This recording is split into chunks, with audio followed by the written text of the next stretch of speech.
Tässä näemme erikoisen otuksen tutustumassa uuteen ympäristöön.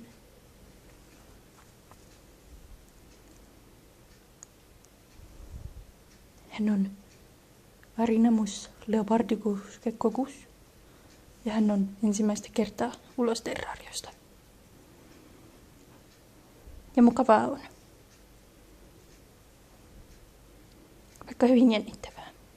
Äsken seikkailimme myös lattialla, jossa oli kovin kylmä. Mutta onneksi on lämpimämpää täällä.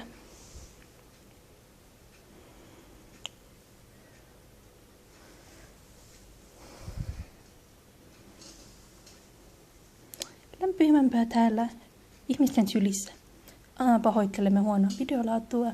Emme saaneet hienoja fempeitä näin nopealla varoitusajalla. Tyttö, sä oot kyllä ihan kylmää kamaa.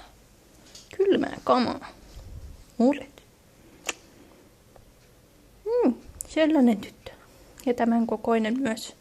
Näkyy varmaan aika hyvin käsivarresta, että noin, sanoisinko 15 senttiä. On tyttö pitkä. Otto. Tyttö pitkä sai pienen paniikkikohtauksen tuossa. Ja tällaista rinkiä me olemme tässä menneet nyt ympäri vähän aikaa.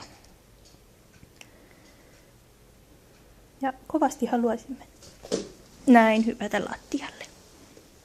No niin.